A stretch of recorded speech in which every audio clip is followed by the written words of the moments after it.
আপনাদের কাছে থাকলে তারা নিরাপদ বোধ করে। নিরাপত্তার সংজ্ঞাটা দিয়ে দেবেন, আমরা আমাদের সংবিধানে তুলে নেব। এই হেফাজতের আইনি ভিত্তি, এই হেফাজতের আইনি ভিত্তি আমরা জানতে চাই।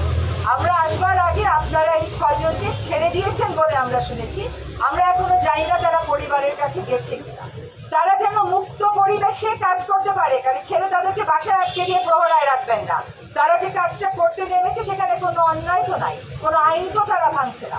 তারা যেন মুক্ত পরিবেশে কাজ করতে পারে সেটার আমরা নিশ্চয় আছে। এবং এই যে এতটা দিন আটকে রাখলেন, কেন আটকে রাখলেন? কোথা থেকে এই ক্ষমতা পেয়েছেন? দণ্ডবিধি কোথায় আপনাকে এই ক্ষমতা দেওয়া হয়েছে?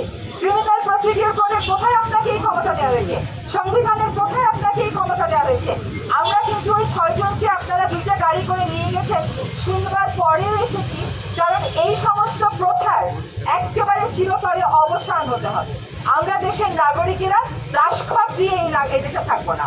আপনারা আমাদেরকে দাস মনে করে যখন ইচ্ছা বাসা থেকে তুলে আনবেন, যতদিন ইচ্ছা আটকে রাখবেন, তারপর আমাদেরকে নুডলস খাওয়াবেন, পোলাও খাওয়াবেন, আর মুরগি খাওয়াবেন, আর ডিম খাওয়াবেন, ওইটা আবার পত্র পত্রিকা দেবেন। কার টাকায় খাওয়ান এগুলো? আমাদের টাকায় তো খাওয়ান। এগুলো খাওয়ানো বন্ধ করেন। আপনার কাছে এসে খাওয়ার আমার দরকার নাই। আমরা জনগণ আইন শৃঙ্খলা রক্ষাকারী বাহিনীর মুখোমুখি কোনোদিনও হতে চাই না। আমাদের নিরাপত্তার প্রয়োজনে আমরা আপনাদের কাছে আসবো।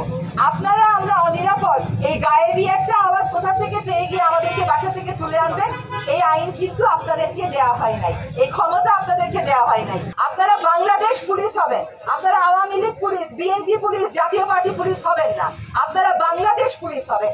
এটাই আমরা চাই। আপনারা বাংলাদেশ পুলিশ হয়ে কাজ করবেন।